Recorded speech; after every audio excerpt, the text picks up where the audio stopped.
Maciej, thanks very much for joining us.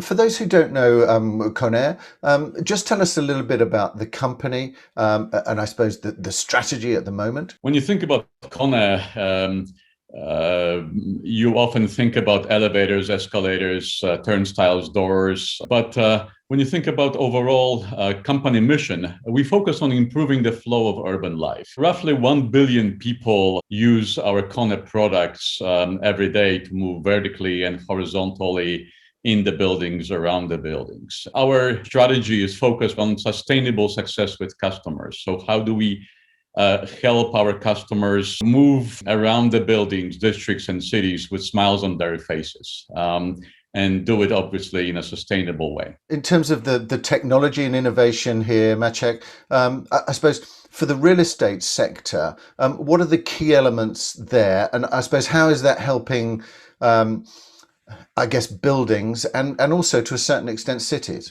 What we've been working on is introducing technological innovations that enable these experiences. For example, we recently introduced what we call DX class elevators. They are connected elevators that you can interface with and interact with using application programming interfaces or APIs. So for example, if you think about robotic delivery, how can you use a robot to deliver groceries or your meal to you in the building? But also use of analytics, of machine learning as an example. Another sort of offering that we have in the market is called 24/7 connected services, that allows us to not only remotely monitor and manage elevators and escalators and other offerings, but actually predict the behavior of these products. So we can anticipate problems and fix problems before they occur. Over the course of the last 12 months and obviously the pandemic, there's been a much more increased kind of focus on wellness, well-being, and also a lot of views about how we build back better.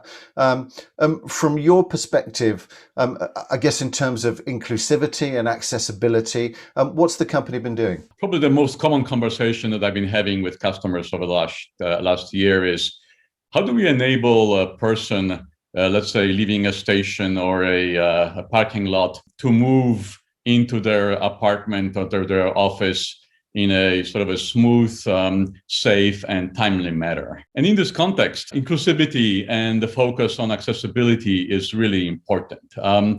I mentioned earlier that roughly 1 billion people use our products every day to move around the buildings. And it's important to remember that roughly 1 billion people around the globe have some sort of disability. 1.7 billion people are impaired by blindness or are visually impaired. Roughly 10 to 20% of the working population in Europe have some sort of disability. So in this context, making sure that everybody, including people with disabilities, can move around the buildings with smiles on their faces is important. You've recently launched a competition. So just tell me a little bit more about the aims of that, and also, I suppose, what's come out of that. Our products, especially our elevators, are now connected by default, and our customers and partners can actually integrate and interact with our DX class elevators through the API interfaces. And what we wanted to do is to unleash creativity of our customers and partners, and we asked them to submit their ideas about potential uses of this connectivity. And we were thrilled to receive 460 entries. But there was one idea that really inspired us, the idea of wheelchair connection. And the person who submitted this idea from France, this person actually works in a retirement home. And he was asking, can we integrate wheelchair and the elevator so that when the person goes to the restaurant and then is coming back, for example, to their room, automatically the elevator will come in. The elevator will make sure that there's enough room for the wheelchair, and even we can program it so that elevator would know that this person actually goes to the third floor and automatically direct the elevator to the third floor. So making it seamless and easy for a person using a wheelchair to move around the building. World Health Organization tells us that there's roughly 75 million people that use wheelchair on a daily basis. And that's why we actually partnered with Leo-Pekka Tahti, who's a 5-time Finnish Paralympic gold medalist, who was actually consulting with us how to best integrate wheelchair with the elevator and make the experience seamless and intuitive. Really interesting. The sort of drive for technology there and how that's going to be changing the built environment is really interesting.